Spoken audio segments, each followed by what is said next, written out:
Buenas tardes. Nos encontramos en este evento, en la presentación del libro de Ricardo Chegaray, Gilles Deleuze, Otro modo de pensar, actuar y sentir, el cual ha sido editado por Arjo Ediciones en un año muy dificultoso, especialmente para el mundo editorial, en el que han cerrado dos de nuestros refugios. El refugio de los libros, tanto las librerías como las bibliotecas, han permanecido cerradas, a puertas cerradas, pero los libros de algún modo nos llegan en formato digital, las letras discurren y los discursos atraviesan por muchos sitios, aun cuando fuesen virtuales. El libro se manifiesta en diferentes formatos. Hoy tenemos entonces, digamos, la posibilidad de presentar en un año muy dificultoso, ya decía, para el mundo editorial, un nuevo libro en Argentina, digamos, dificultoso también para el mundo de las editoriales en Argentina, un libro de un autor y de un filósofo argentino, Ricardo Chegaray. La obra pretende ser una contribución a sistematizar el marco teórico y filosófico creado por Deleuze en sus cursos universitarios y en sus obras publicadas, y para que de esta manera nos permita el libro, un libro muy importante, de hecho es uno de los más significativos del catálogo de la editorial, que viene a seguir y continuar una línea de trabajo desarrollada por Juan Pablo Esperón, de hecho por Ricardo mismo, ¿no? Y por Silvia Chorrarín y Pablo Ramouspe. Es decir, es una línea de trabajo con una filosofía intempestiva, por ejemplo, o con Pensar con Deleuze. Es una línea de trabajo que esta editorial ha desarrollado, gracias especialmente a ustedes como autores, y entonces Ricardo nos ofrece, de algún modo, además, un libro que, por su amplitud, son algo así como 500 páginas, nos permiten adentrarnos de un modo introductorio y no tanto a la filosofía de Deleuze. Sirve, es útil, digamos, la relevancia de esta obra, de esta nueva obra que nos ofrece Ricardo, es que es un texto accesible no solamente para filósofos, sino también para estudiantes de filosofía y a un grupo crecientemente amplio de disciplinas y de investigadores que están interesados en la obra del autor, especialmente, entiendo, el mundo de la sociología, el mundo de la psicología, especialmente también, de la antropología, de tal manera que la obra de Ricardo se nos presenta como una oportunidad, especialmente para conocer, para desarrollar una línea de trabajo y para problematizar especialmente este nuevo mundo que se presenta como un acontecimiento frente a nosotros y en nosotros, ¿no? Hoy entonces tenemos la posibilidad de presentar esta nueva obra gracias a la presencia del autor, de Ricardo, acá mismo, en este nuevo formato a distancia que, digamos, es hermoso y porque nos permite reunirnos de algún modo y a su vez también es un poco tedioso, como ya lo sabemos, ¿no? Entonces, digo, tenemos la posibilidad y la presencia del autor y también de Juan Pablo Esperón, quien va a realizar la presentación del libro. Juan Pablo, Esperón es profesor y doctor en filosofía, investigador del CONICET, ejerce la docencia en la Universidad Nacional de La Matanza y en la Universidad del Salvador.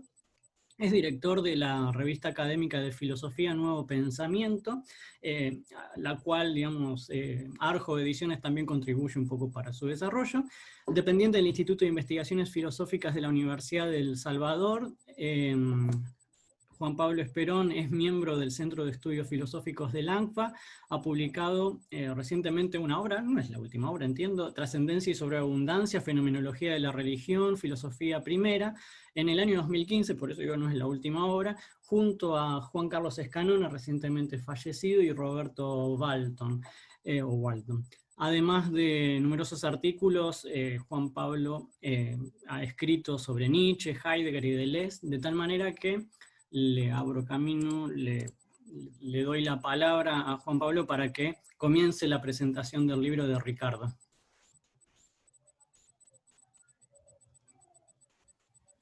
Bueno, buenas tardes a todos y a todas. Espero que todos se encuentren bien, transitando una hermosa cuarentena en esta pandemia y tratando de disfrutarla, ¿no?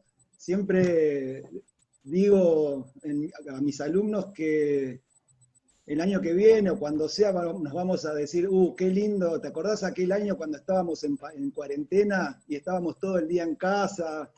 Sin tener que salir a hacer nuestros trabajos o nuestra cuestión laboral.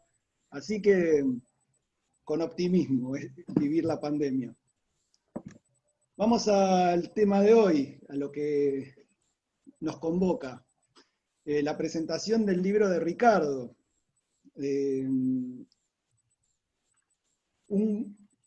Como todo libro, tiene un título, un desarrollo y un autor.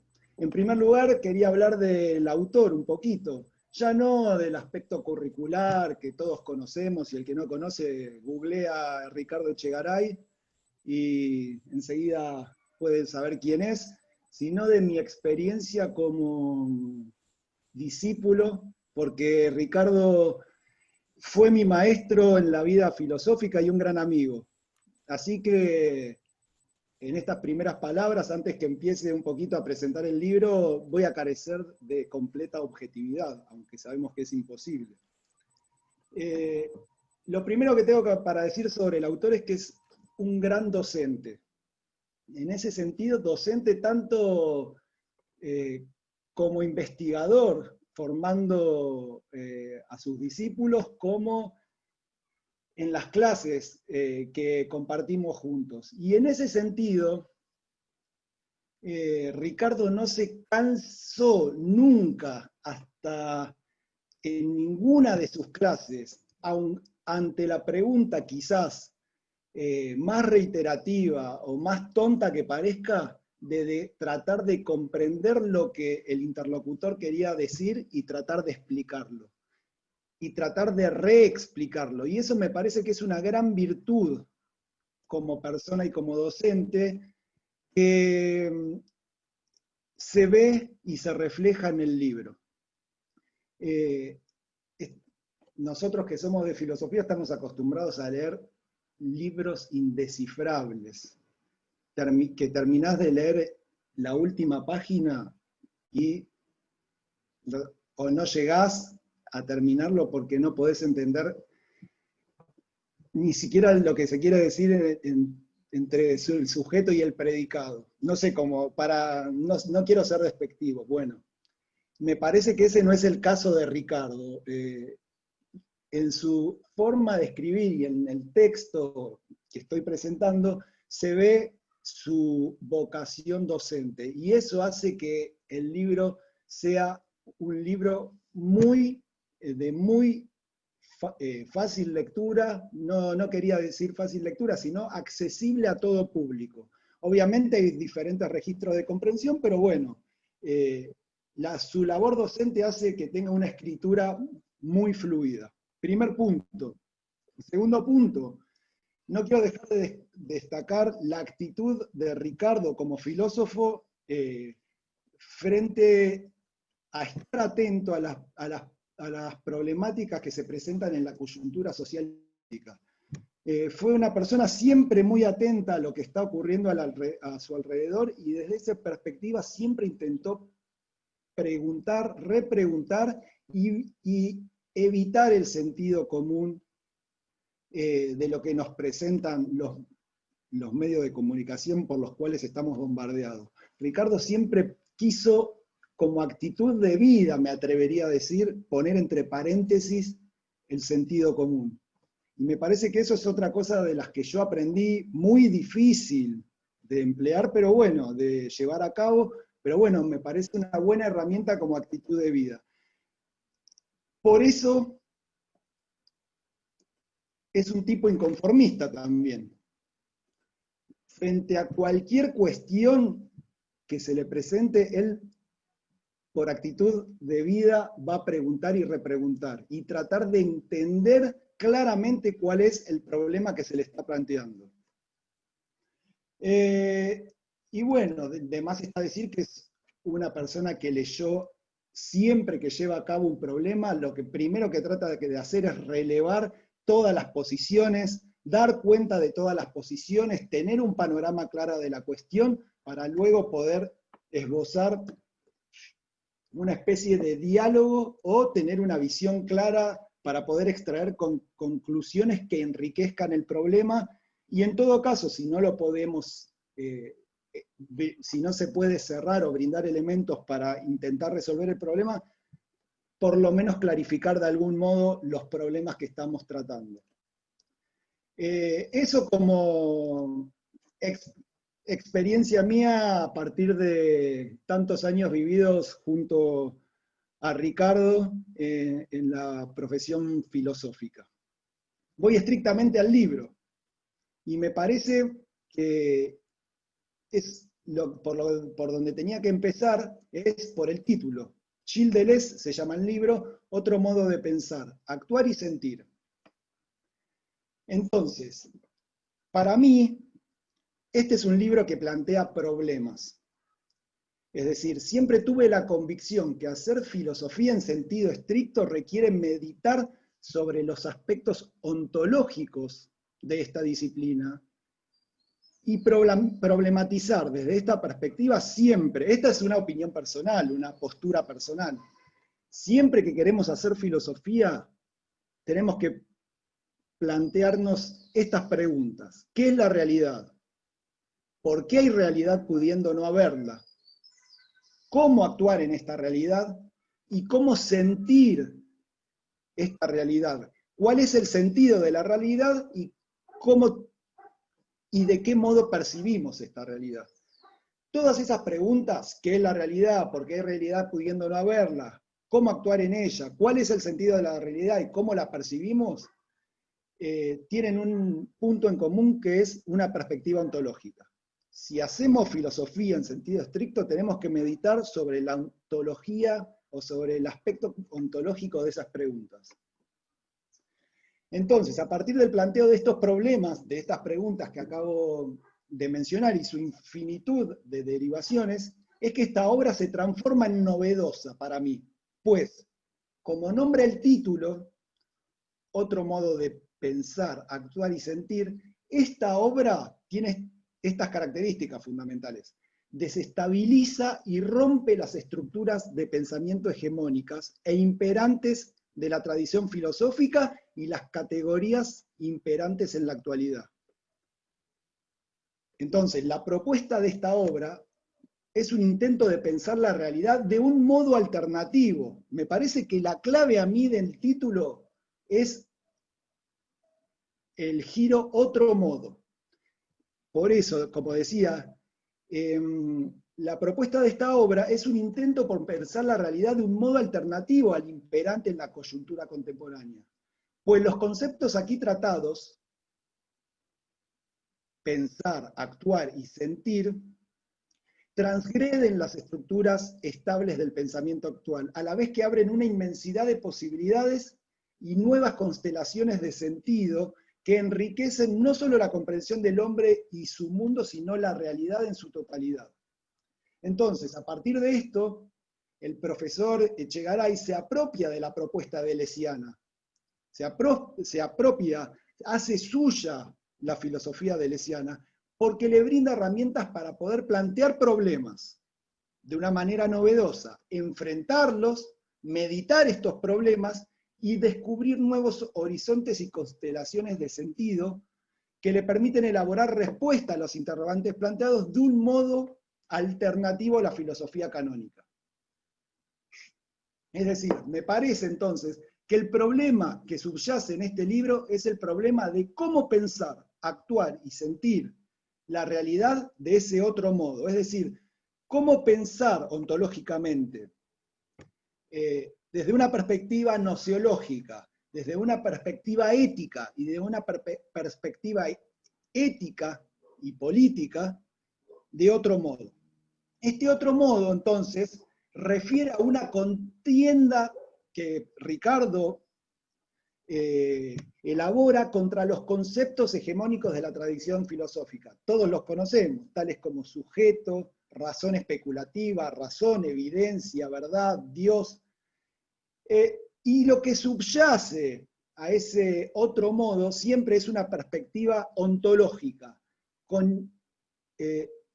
que radica en la diferencia y el acontecimiento, que tiene anclaje este nuevo modo de pensar alternativo en la diferencia y en el acontecimiento. Entonces, me parece que todo este libro nos interpela desde el título mismo como una obra novedosa. En ese sentido, para mí, el giro otro modo hace que la obra de Ricardo sea una obra novedosa. Y fíjense, presento brevemente el índice. El capítulo 1 es un capítulo desde una perspectiva ontológica, escapar de la historia de la metafísica. Es decir, desde una nueva perspectiva ontológica, cómo pensar filosóficamente la realidad fuera, o por lo menos al margen de los conceptos hegemónicos de la historia de la metafísica.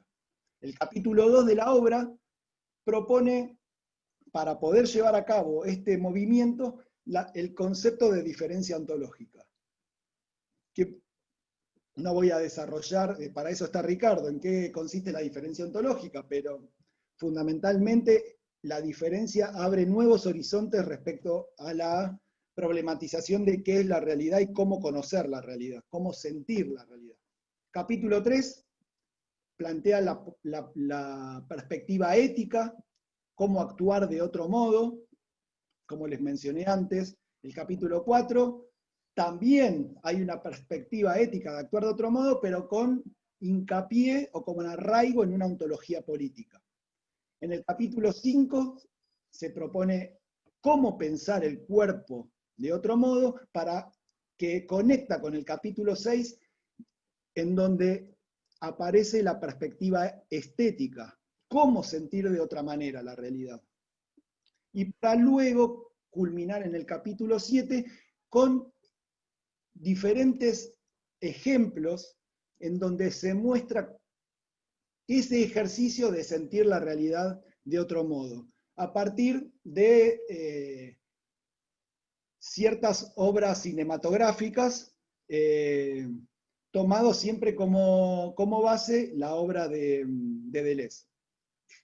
Entonces, a partir del índice que presenta este libro, a mí me resulta evidente que el intento de Ricardo es volver a plantear los problemas desde la perspectiva ontológica, política, ética, estética y gnosiológica, pero de un nuevo modo. ¿Qué quiere decir un nuevo modo?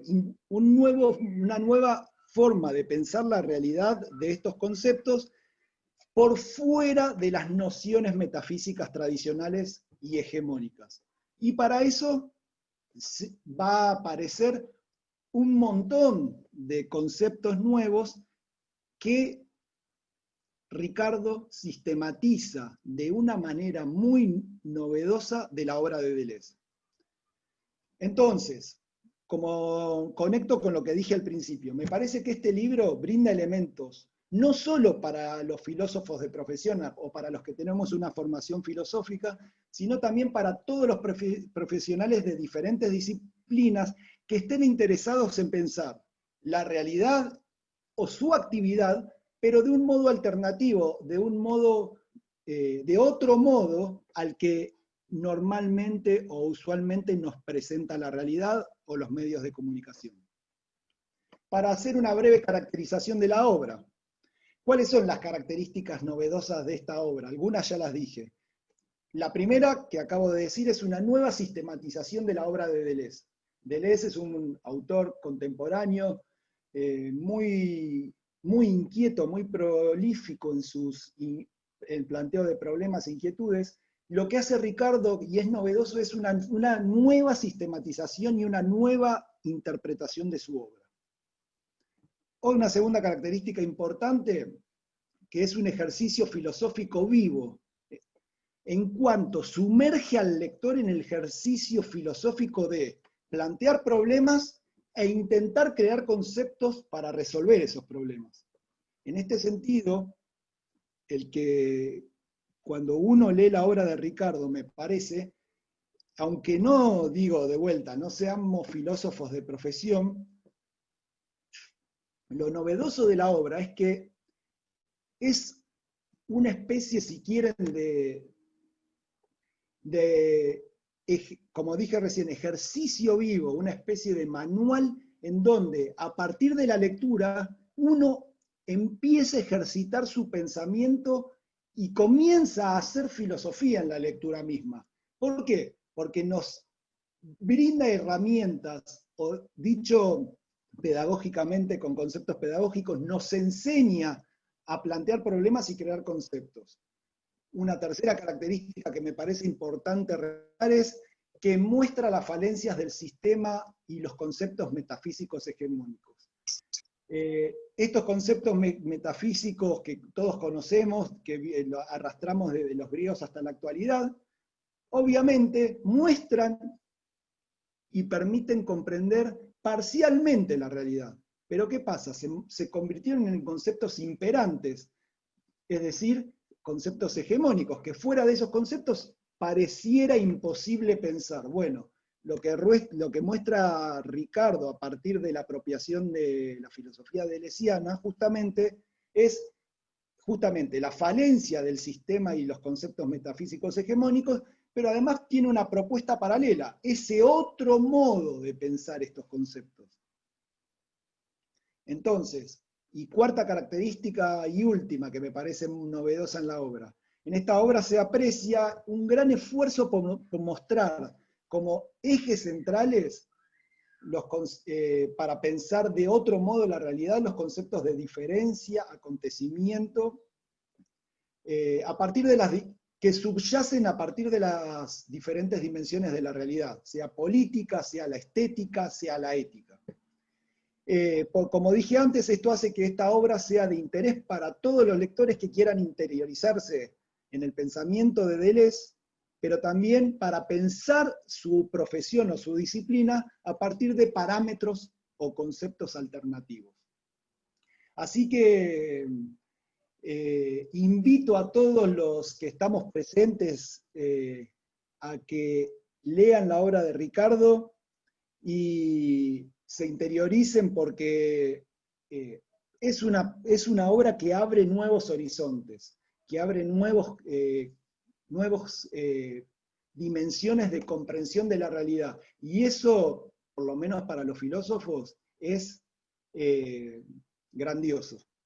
Así que bueno, esta fue mi pequeño homenaje a mi maestro. Gracias a todos y a todas. Bueno, tenemos un pequeño espacio para dialogar con el autor, ¿no? Juan Pablo.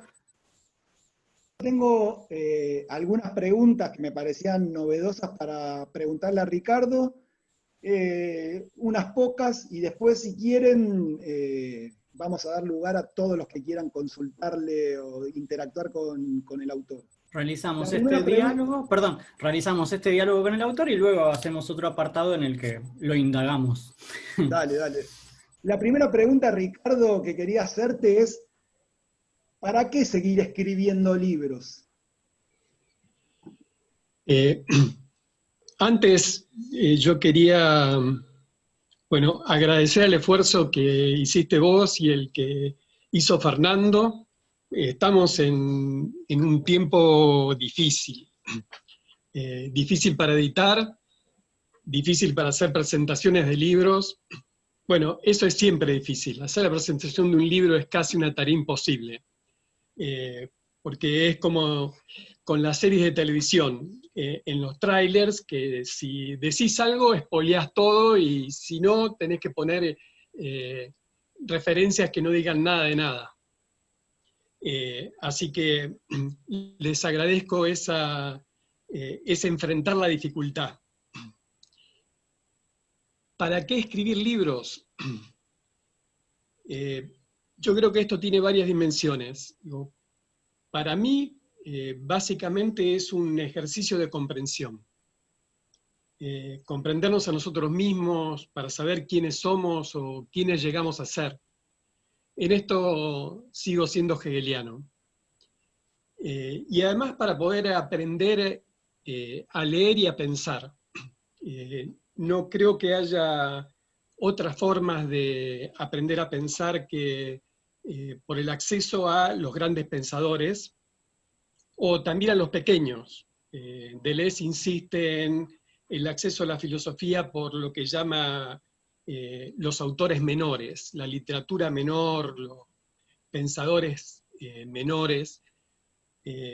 No se refiere a los que tengan menor nivel, sino que se refiere a los que están en los márgenes, los que no han sido considerados, aquellos con los que siempre se han tenido problemas, pero que seguramente encaran algunas dificultades que son difíciles para todos, y por eso están en esos lugares de marginalidad. ¿Por qué escribir libros? Y además, ¿por qué publicarlos? La generación de mis profesores no escribía libros de filosofía.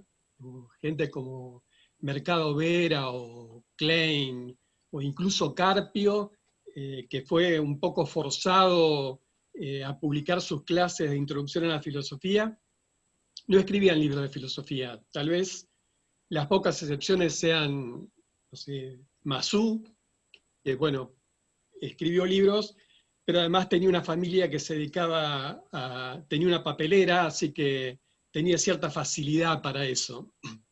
O Eggersland. Eggersland en sus libros hace un enorme esfuerzo para, a partir del método de la filosofía antigua, comprender la realidad. Pero la realidad que él vivía, la realidad que lo llevó a pasar desde una concepción cristiana y católica a asumir el pensamiento del marxismo y después del peronismo. Eso es lo que trataba de volcar en sus libros. Pero en realidad no ha sido una generación que se haya dedicado o que le haya dado una importancia central a la publicación de los libros. Y eso de alguna manera se comunicó a mis compañeros de generación que recién empezaron a pensar la posibilidad de publicar, tal vez por temor a la imprenta fija al lenguaje oral. Entonces no teníamos dificultades para dar clases, pero cuando eso se pasa a un texto escrito que está allí objetivado, aparecen los problemas. Y esta objetivación del discurso es, y ha sido una dificultad también para Deleuze, para Foucault, para esta generación en donde se inventaron los grabadores.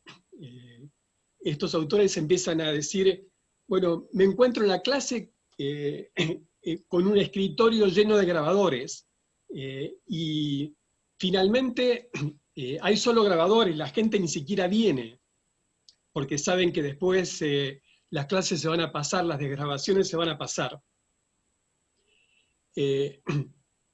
Eran otros medios, ahora se pueden pasar esas clases online, pero allí ya se manifestó esta dificultad para pasar de la oralidad a la escritura, digamos. Por otro lado, yo creo que se lee cada vez menos. Digamos, los medios audiovisuales están imponiéndose en en una gran extensión, y la gente va dejando la lectura, incluso en estos tiempos de pandemia, de encierro. Yo he hablado con mucha gente que, bueno, ha visto todas las series que se editan en Netflix, en distintos canales, ven programas de televisión, etcétera, etcétera, pero hay pocos que se dedican a leer libros ahora. Incluso ahora, no tenemos otra cosa que hacer. Bueno, es un decir, pero hay un montón de tiempos que antes utilizamos para distintas cosas y ahora podríamos utilizar para leer, y no lo hacemos. De todas maneras, el mercado de libros es creciente, también los lectores virtuales son inmensos, son infinitos, pero bueno, el problema sigue persistiendo, cómo incentivar a que se lea. De todas maneras, me parece que hoy en día el problema ya no es el libro, sino cómo hacer filosofía por otros medios. Cómo hacer filosofía en televisión, en internet, con videos, radios. Deleuze hablaba de una filosofía pop. Una filosofía que sea tan accesible como ir a un concierto de rock y quedarse con algo. Digamos, nunca se obtiene todo, nunca se puede apropiarse de la totalidad, pero siempre uno puede llevarse algún fragmento, alguna parte, algo que le convenga y que se compagine con su propia problemática. ¿Para qué seguir escribiendo? ¿Para qué seguir publicando? ¿Para qué seguir publicando en papel?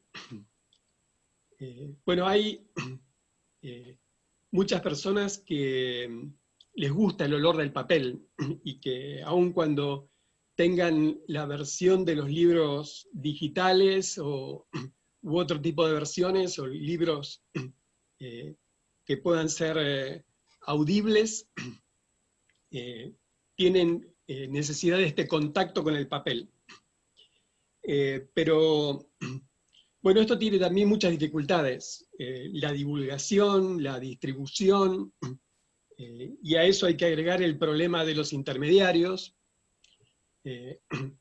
Hace poco estaba reviendo un video en YouTube de Hernán Casiari, que es un escritor argentino, que se llama, lo pueden encontrar con ese título, ¿Cómo matar al intermediario?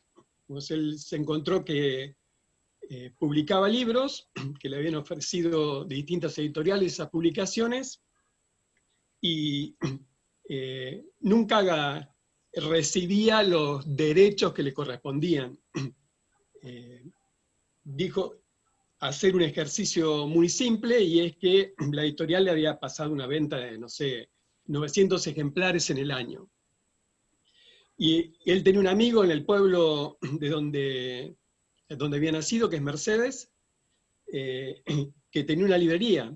Y este amigo le dijo, mira, nosotros vendimos 700 libros, así que no puede ser que haya vendido 900 en total. Y a partir de allí empezó a revisar cómo era esta cuestión de la intermediación para hacer una propuesta distinta. Bueno, es el problema de los libros, que además pueden ser fotocopiados. Hubo todo un intento de habérselas con las fotocopias, que empezaron progresivamente a reemplazar a los libros. En las facultades había una cultura fotocopística que todavía no se pudo revertir. Es decir, no hay acceso a los libros, hay acceso a las fotocopias de los libros. Yo creo que las obras están hechas para ser usadas, reproducidas, incluso fotocopiadas, pirateadas. No me molesta que el producto de mi trabajo sea usado y aprovechado por otros. Eso ocurre inevitablemente, además, con todos los trabajos. Me molesta así un poco que otros se apropien y que vendan lo que no han producido ni aportado para producir. Pero bueno, en este mundo actual tendríamos que redefinir en qué consiste la propiedad, digo, en qué consiste esto de ser propietario de, y sobre todo de un bien intelectual, y también de un bien material.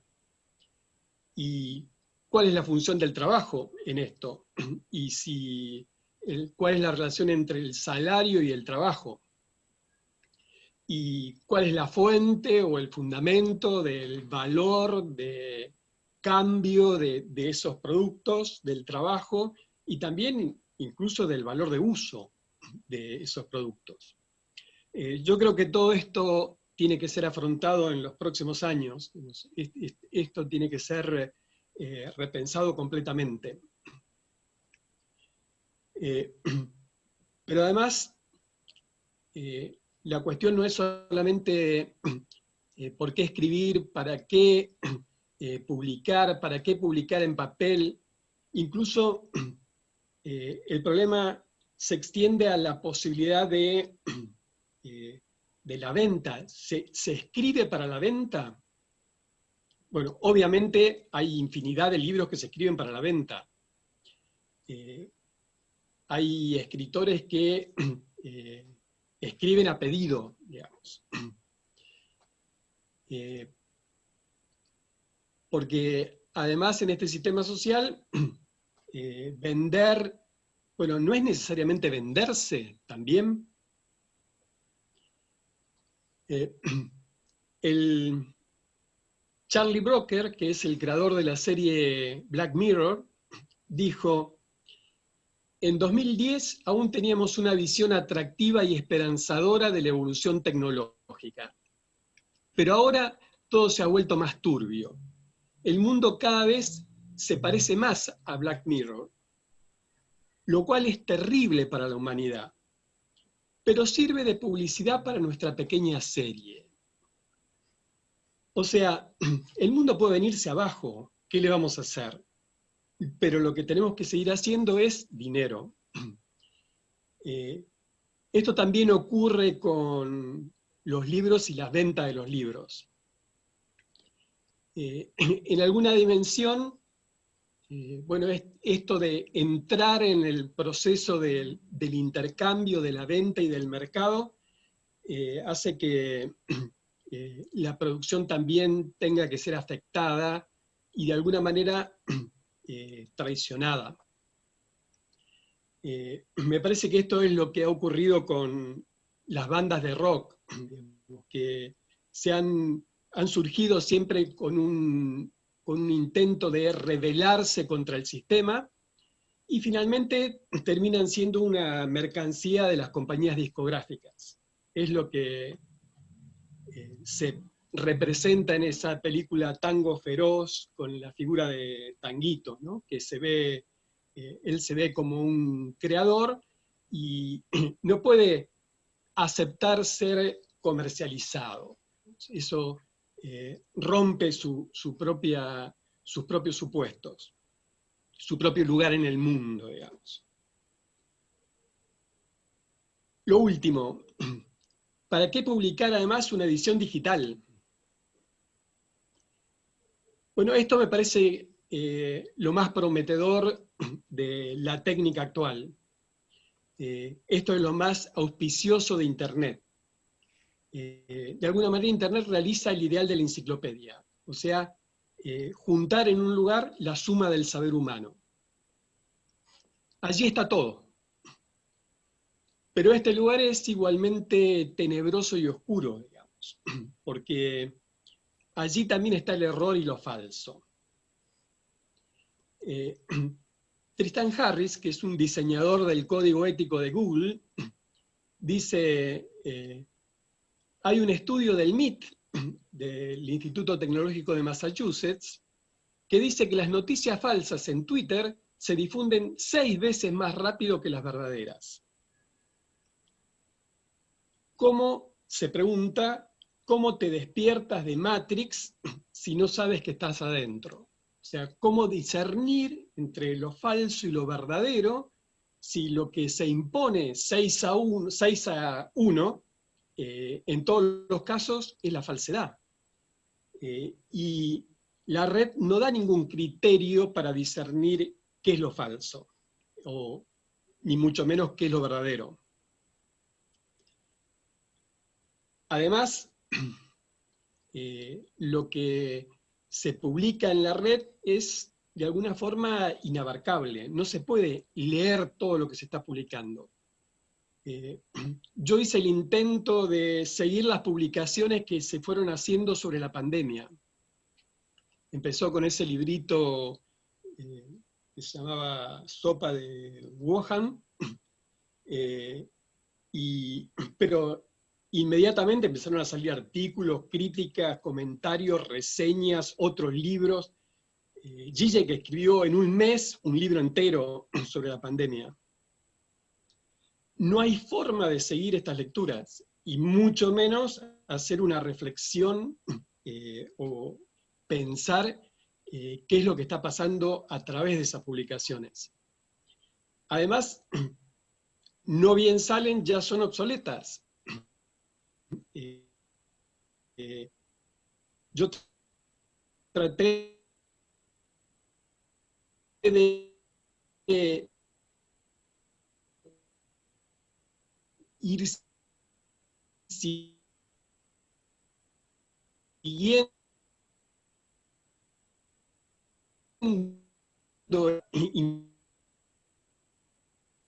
interviniendo y siempre, bueno, Dale. eso ¿Por qué me hacer extendí un poco seguir un poco el sistema?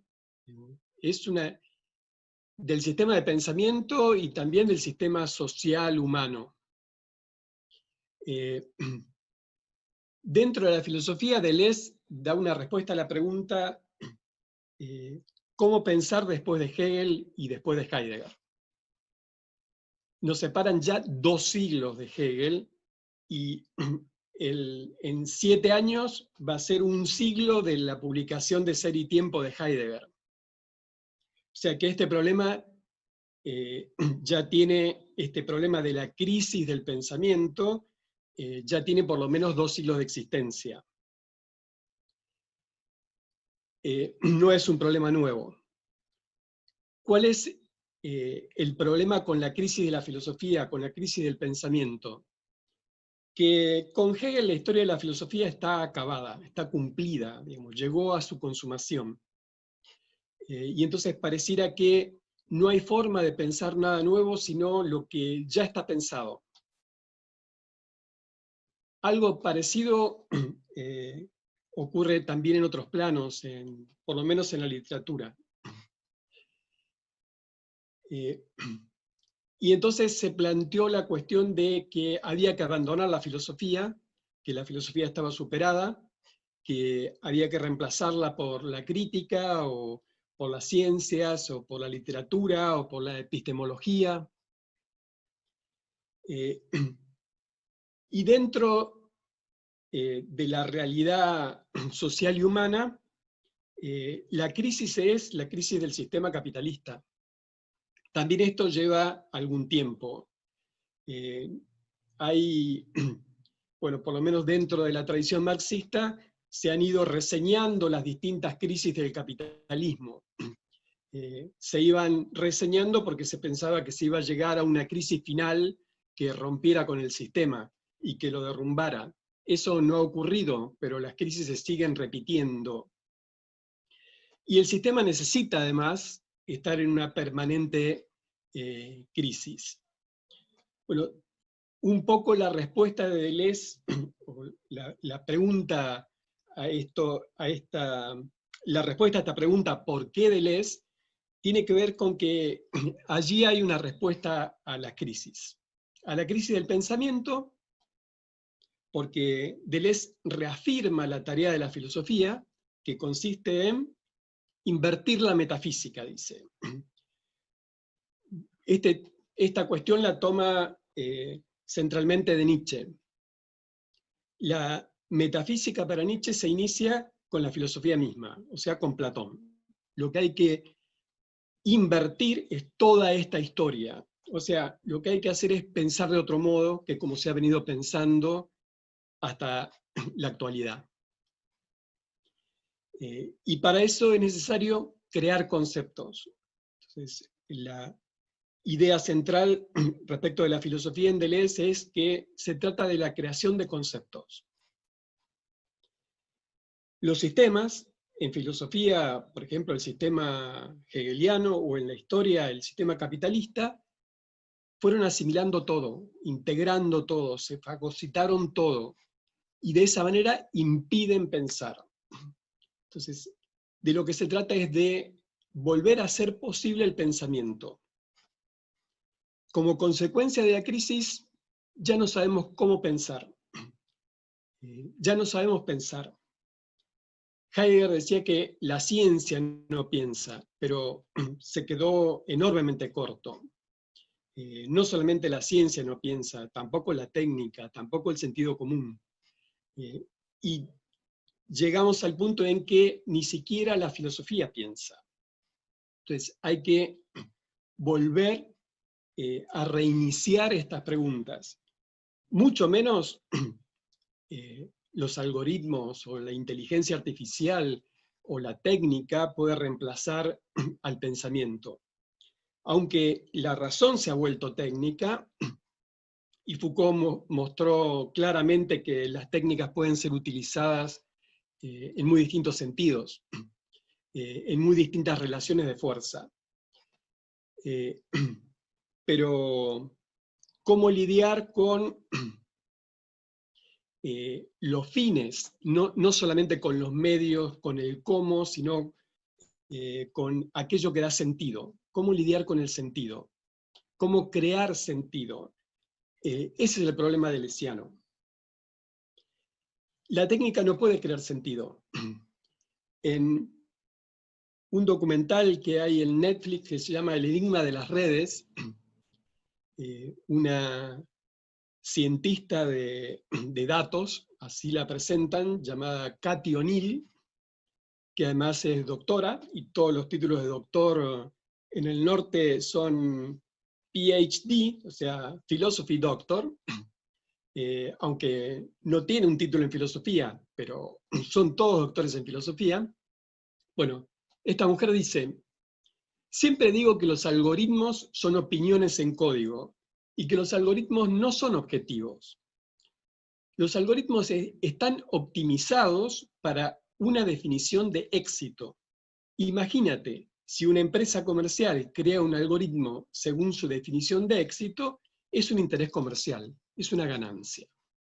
Entonces, el pensamiento técnico no puede responder a la cuestión de los fines. Los fines le son puestos externamente.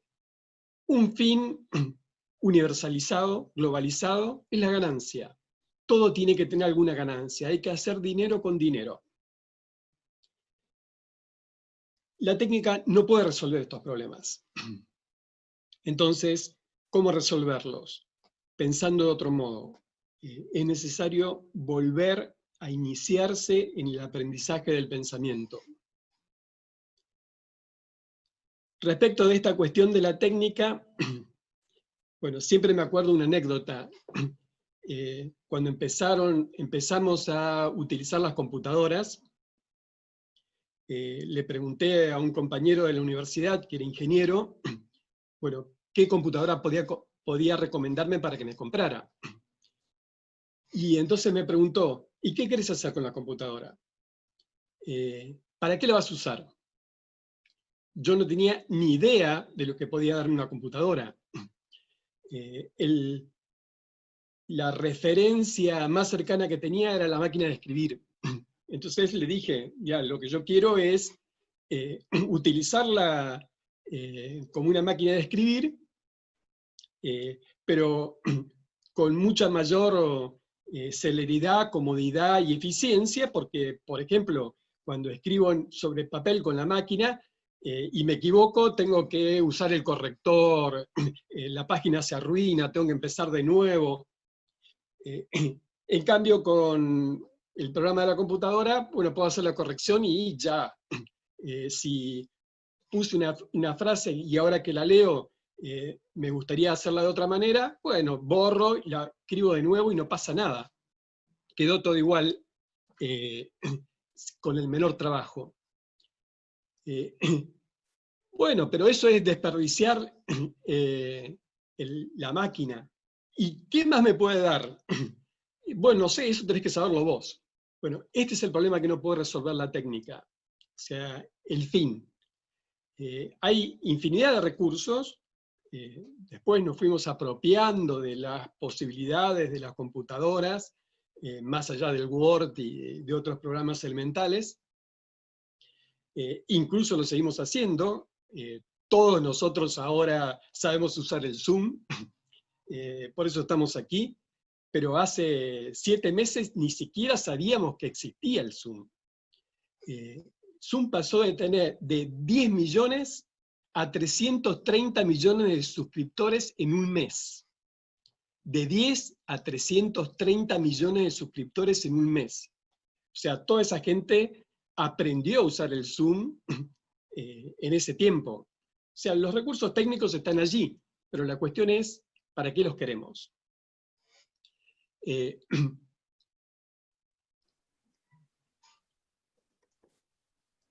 La propuesta de Deleuze es cómo romper con este sistema, cómo huir del sistema, cómo escapar del sistema. Me acuerdo siempre que estoy pensando en este punto del tema del marginal. No puedo salir, no puedo escapar. Esa es la sensación que tenía Deleuze hacia los años 60 en Francia. Y concibe la filosofía desde ese momento como una tarea de perforación de muros. De perforar muros para poder escapar. Pero no a otro mundo, no a otro lugar, sino a la misma realidad. En realidad se escapa por los márgenes. Se escapa experimentando en los márgenes. En lo que de alguna forma nos conecta con una afuera de lo que entendemos como realidad o como sistema. Espera, ahí esto conecta con la tercera pregunta que te quería hacer, me parece, que vos considerás que Deleuze es un filósofo político, porque por lo que decís pareciera como un pensador revolucionario para la filosofía. Está bien. En cierto sentido, Deleuze es ajeno a la política, pero entendiendo por política lo que usualmente entendemos por ello, o sea, lo que se refiere a los partidos políticos, a las elecciones, al Estado, al orden jurídico. En esto Deleuze sigue a Foucault. El poder rebasa el Estado y no se sitúa en el ámbito del Estado, ni siquiera en los aparatos de Estado, como planteaba Althusser. Y hay que deshacerse completamente de todos los supuestos con los que pensamos la política, así como hay que deshacerse de los supuestos fundamentales con los que pensamos la filosofía. Por lo pronto no comparte la concepción negativa del poder. La concepción negativa del poder es aquella que lo concibe como represión y engaño, básicamente. O sea, la función principal del Estado sería reprimir a los rebeldes y engañar a todo el mundo para que esté conforme con la realidad que le toca. Esto está supuesto tanto en el liberalismo como en el marxismo. Es lo que Foucault llama el orden jurídico racional binario, o sea, el que señala qué es lo lícito y qué es lo prohibido.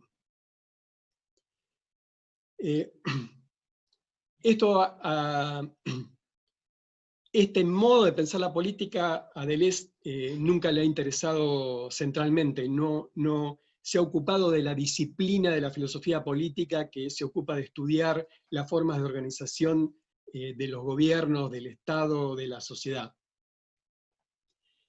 Pero hay otro sentido en el que toda la filosofía de Deleuze puede ser entendida como una filosofía política. Bueno, él mismo dice que los 2 tomos de Capitalismo y Esquizofrenia, o sea, el Antiedipo y 1000 mesetas, son una obra de filosofía política, en sentido estricto.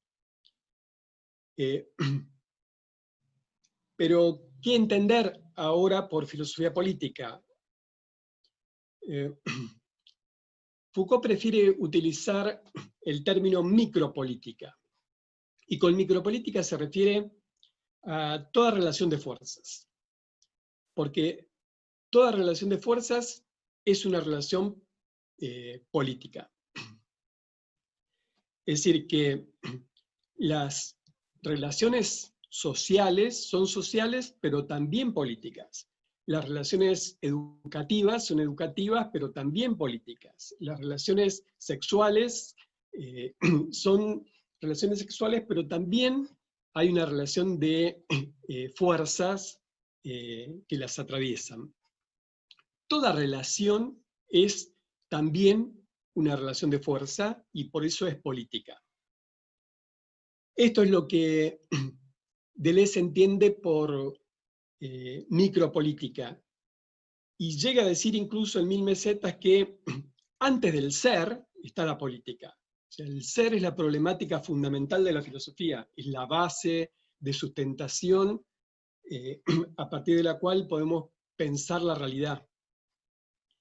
El pensamiento del ser es lo originario desde los griegos hasta acá. Pero Deleuze dice, antes del ser está la política. Micropolítica también es la primacía del movimiento, la primacía del devenir. A esto también lo suele llamar con un término raro que es nomadismo. O sea, en esta confrontación de la antropología entre las sociedades nómadas y las sociedades sedentarias, la política tiene que ver con estos cambios, con estas transformaciones de la realidad, con esta reconstrucción de la realidad que solo resulta de los movimientos. Lo sedentario no cambia nada, lo sedentario se trata de lograr cierta seguridad, trata de lograr que las cosas se mantengan de la mejor manera posible, pero no le interesa la transformación. Micropolítica es, además, en cierto sentido, anarquía. Pero no en el sentido de los anarquistas clásicos del siglo XIX, en el sentido incluso etimológico de la palabra.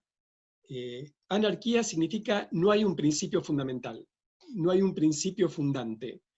Y como principio y príncipe están asociados, tampoco hay un príncipe que sostenga la realidad humana, que sostenga el orden social. Entonces, no hay fundamento de la sociedad, no hay fundamento de la realidad. Y esto es que toda realidad se construye políticamente, como una relación de fuerzas.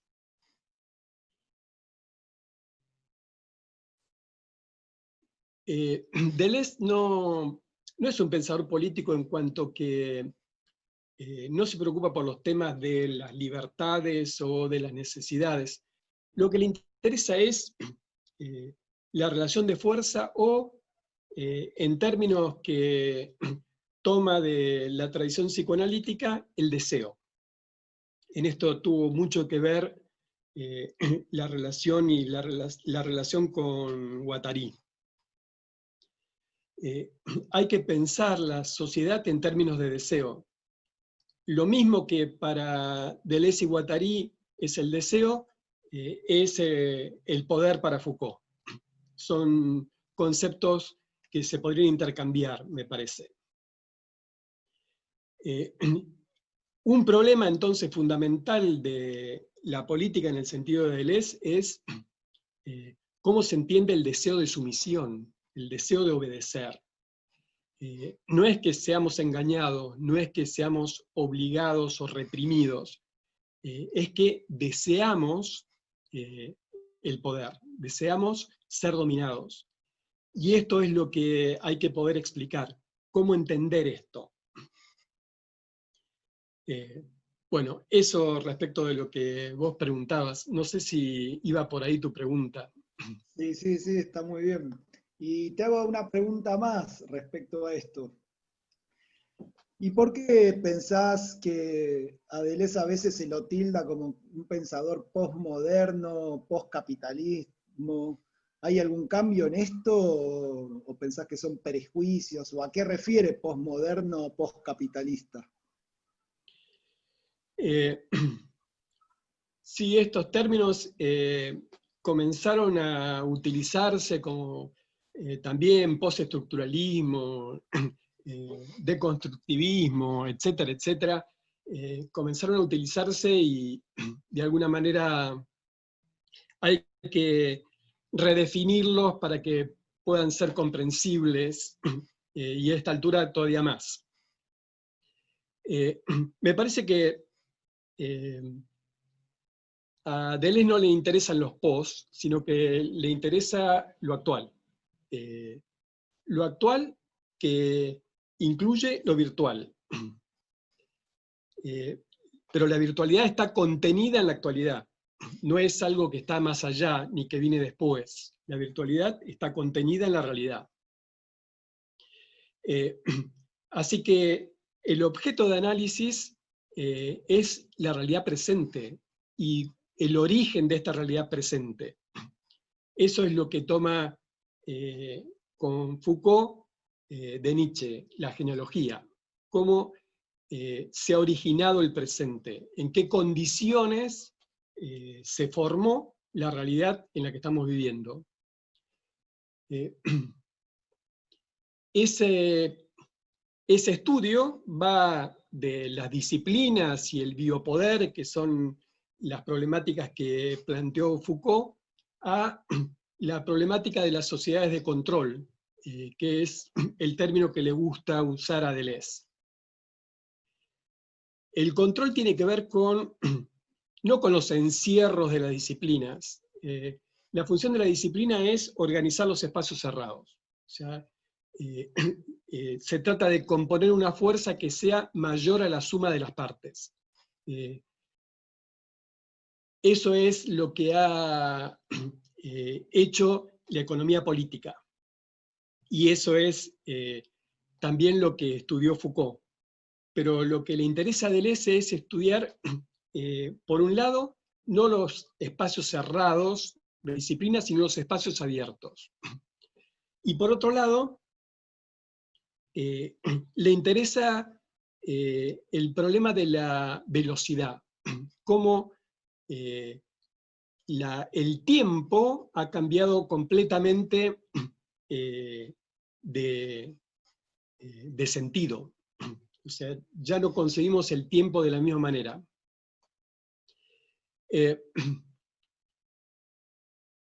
Esto es, bueno, tal vez sea mejor poner algunos ejemplos para ver a qué se refiere. Bueno, por ejemplo, Foucault menciona la transformación de todo el tiempo vital de la Edad Media en tiempo de trabajo. Ese fue el objetivo de las disciplinas, hacer que la totalidad del tiempo esté dedicada a la producción, al trabajo. Para eso hay que disciplinar los cuerpos.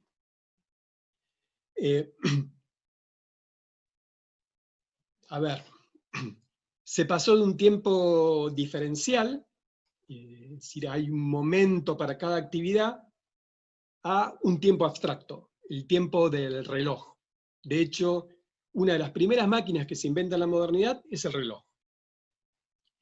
En un tiempo diferencial, cada hora es diferente.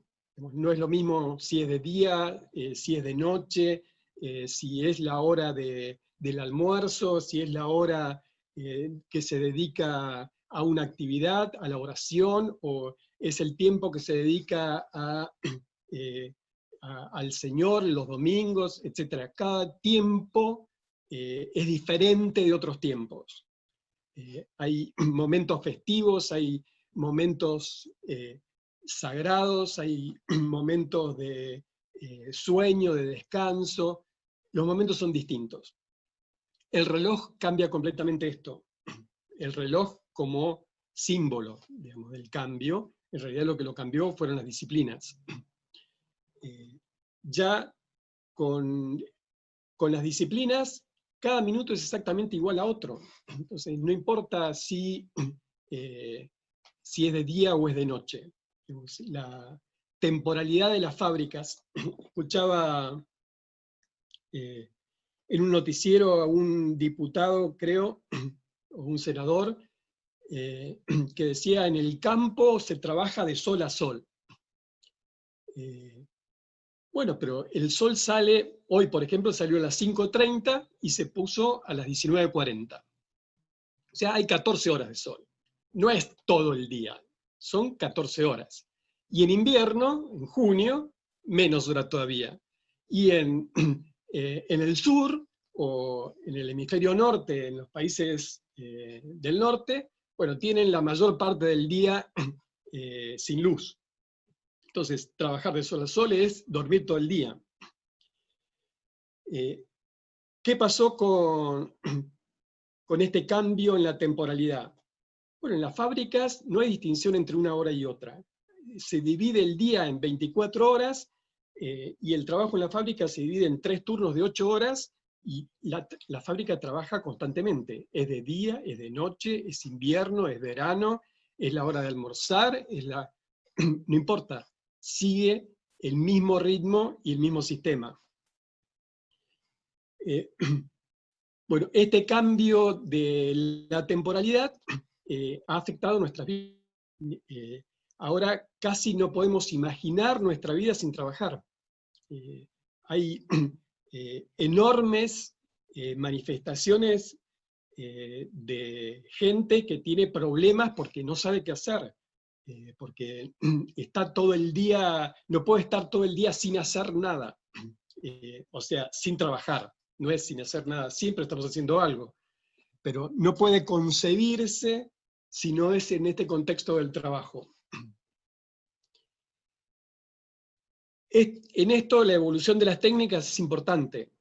Recién hice referencia al reloj. Se puede pensar en la imprenta. La imprenta se inventó en 1440, o sea, siglo XV. En el siglo XIV, los libros se copiaban a mano. O sea, para tener un ejemplar, había que ir a alguna de las bibliotecas que había hecho una copia manuscrita del libro y allí se podría leer.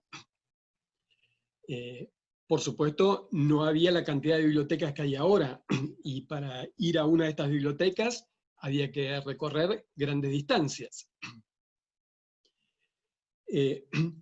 Ahora la imprenta redujo rápidamente esta dificultad, entonces las impresiones se hacen en grandes cantidades y se pueden tener libros en todas las bibliotecas, incluso la gente compra los libros y los lleva a sus casas.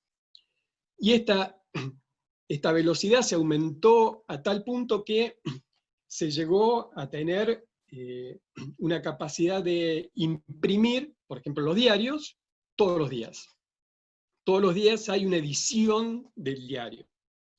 Aunque también esto llega tarde con la aceleración del tiempo, porque las noticias del diario son noticias de ayer.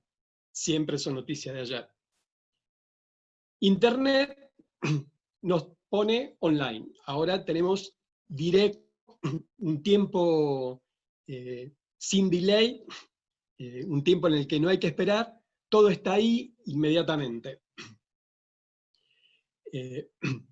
Entonces, lo que hay que pensar es este acrecentamiento de la velocidad del tiempo.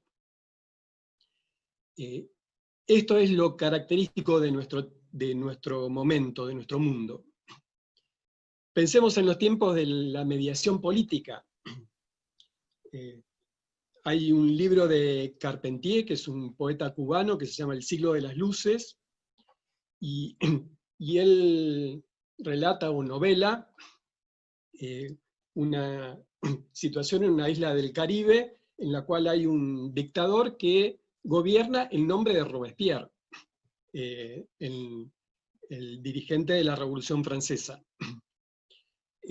Como las noticias tardan como 3 meses en llegar, porque entre que los barcos van a Europa y vuelven, pasando por todos los puertos que necesitan pasar para comercializar sus productos, se demoran bastante. El asunto es que Carpentier muestra cómo este dirigente caribeño está gobernando en nombre de Robespierre cuando Robespierre murió hace ya 3 meses y nadie sabía nada, digamos. Ahora hemos incrementado notablemente la velocidad de nuestros viajes y esto ya no nos ocurre.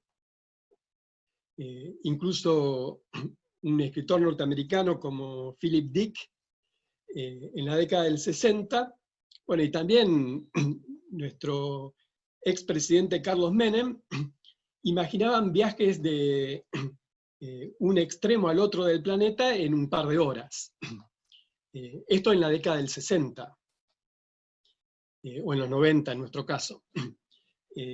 Y esto no estamos muy lejos de lograrlo, muy probablemente se pueda hacer en algún tiempo. Por lo pronto podemos comunicarnos instantáneamente con Europa o con todo el resto de América. De hecho, en la difusión del encuentro, de esta presentación, que hicimos a través de distintos medios de comunicación, recibí mensajes de distintos lugares, sobre todo de Sudamérica. Y tal vez algunos de los presentes sean de otros países y no de aquí. La aceleración del tiempo tiene un problema adicionado, que es que ya no podemos tomar distancia y pensar la realidad, porque va demasiado rápido. Y el distanciamiento y la reflexión requieren de un tiempo. Cuando queremos comentar una noticia, la atención ya se desplazó a otra. Esta aceleración del tiempo y esta fragmentación del tiempo va siendo cada vez más difícil la posibilidad de pensar en esas condiciones.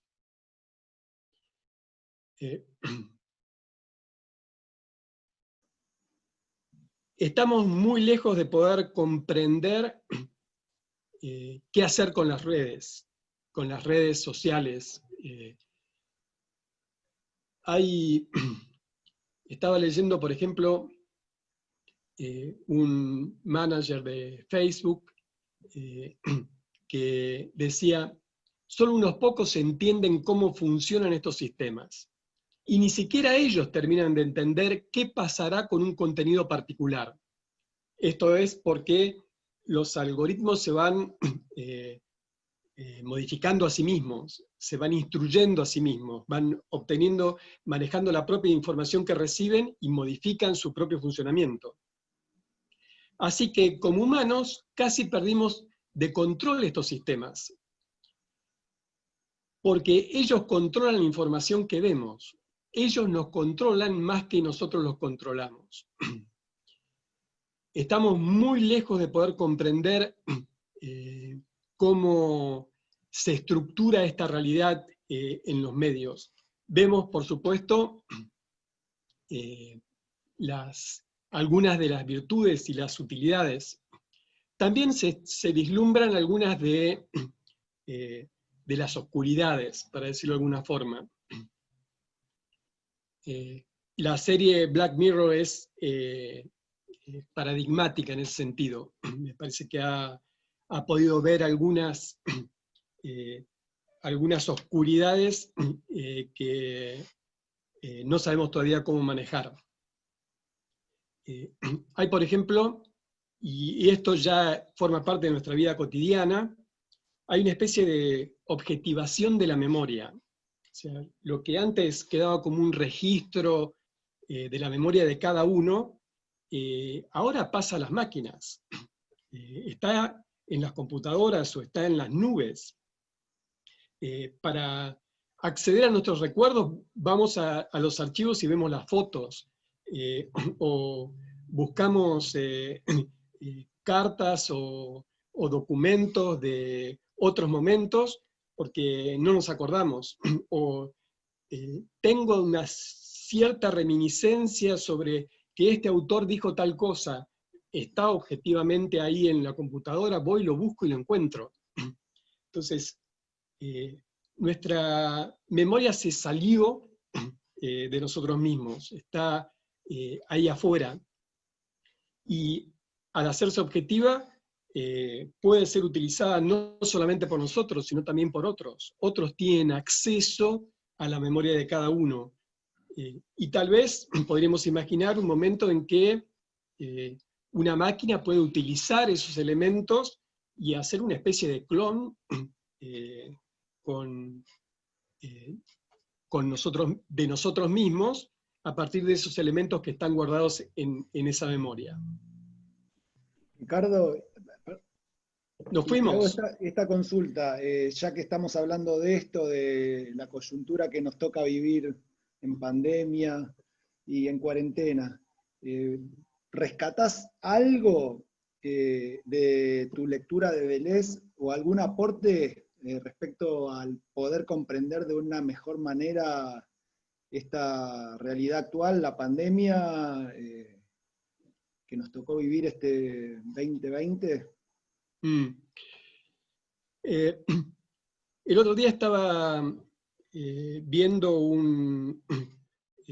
una presentación de José Nathanson, que es un politólogo argentino conocido, que decía: al trastocar profundamente nuestra cotidianidad, el virus nos sacó de la Matrix y nos permitió ver nuestra normalidad desde un afuera nuevo. Y también decía: las certezas y los dogmas caen con más rapidez con las que se cuentan los muertos e infectados. Deleuze no cree en la rapidez de la caída de estos dogmas o de estas certezas. Piensa así que cierta aceleración puede producir un desmoronamiento de nuestra realidad, del sistema de la realidad. Bueno, Heidegger hablaba de destrucción, Derrida habla de deconstrucción, y hay una serie nueva que salió en HBO que se llama Undoing, que significa, en un sentido, deshacer. Me parece que este significado está muy bien para poder entender a Deleuze. Porque undoing significa deshacer y también ruina, o sea, catástrofe, como que se viene el mundo abajo. De hecho, de esto trata esa serie y la novela de la que fue tomada. Aunque en la serie se trata de una cuestión psicológica, o sea, cómo una persona puede afrontar la caída de su mundo personal, creo que Deleuze nos invita más bien a pensar estos momentos de desmoronamiento, pero a través de la aceleración, no a través de la pandemia. La pandemia no, en todo caso, ha hecho que algunas relaciones se empiecen a acelerar de distinta manera, pero no la caída de los dogmas. Más bien, de esto, de la caída del del mundo, que el mundo se viene abajo, que ya no tiene fundamento, esta advertencia de Nietzsche que Dios ha muerto y que ya no podemos contar con ese fundamento último, todavía tenemos que asumirla.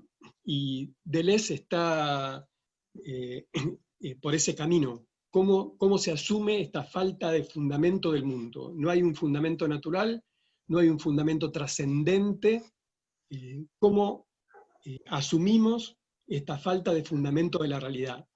En ese sentido, sí, la pandemia muestra que la cosa no es tan segura como, ni tan estable como aparenta ser. Y ahí me parece, sí, algo que nos puede ser útil en nuestra inquietud sobre la pandemia, que es la concepción que Deleuze tiene de la enfermedad. Habla de una especie de virus de lo negativo. La enfermedad es todo aquello que depotencia, todo aquello que debilita las capacidades que tiene cada quien, que no son las mismas que tiene otro. Pero todo aquello que nos afecta debilitándonos, entristeciéndonos en términos de Spinoza, es lo que hay que entender como enfermedad. Y por lo tanto, lo inverso, lo vital, consiste en potenciar las fuerzas, potenciar las capacidades, encontrar nuevas composiciones, nuevos agenciamientos, dice Deleuze. De hecho, él tuvo que vérselas con la enfermedad, padeció una enfermedad pulmonar durante mucho tiempo. También padeció durante algún tiempo la adicción al alcohol, pero esto lo pudo superar. Y cuando la enfermedad ya no le permitió hacer, entonces se tiró del balcón de su departamento y se suicidó. Eso. No es un buen final. Sí, ya sé. Pero fue coherente con su pensamiento, ¿no? Con su postura de la vida. Sí. Sí, solo Dale. que allí el hacer es lo creativo, no es lo meramente reproductivo, no es mantenerse en la existencia solamente. Dale, gracias, Ricardo. Bueno, saludos a Juan. Perdón. Volví que se fue Sofi. Podemos acceder al libro a través de la página de Arjo. Hay una edición en papel con precio internacional que se adquiere a través de Amazon. No la recomiendo todavía porque trabajaremos en la edición en papel exclusivamente para Argentina para el próximo año, de manera tal que recomiendo la edición digital por ahora hasta que en Argentina tengamos la edición en papel. Así que bueno, le agradecemos a Juan Pablo Esperón, a Ricardo, a la directora de la editorial, Agustina Isa, por ofrecernos este espacio para realizar la presentación del libro. Y Ricardo, unas últimas palabras antes de terminar. Nada, agradecerles, sobre todo a vos y a Juan Pablo por la presentación, por el esfuerzo para organizar esto, que es, incluso en estas condiciones, difícil, aun cuando contemos con los medios, y requiere de un trabajo. Y también agradecer a toda la gente que se ha aprendido en la propuesta y que nos vino a visitar. Algunos a conocernos, otros a reencontrarnos. Bueno, muchas gracias a todos. Recuerdo que la presentación estará en YouTube. Eventualmente en los próximos días la subiremos, solo la parte de la presentación estará disponible también en la página de la editorial. Bueno, muchas gracias. Gracias.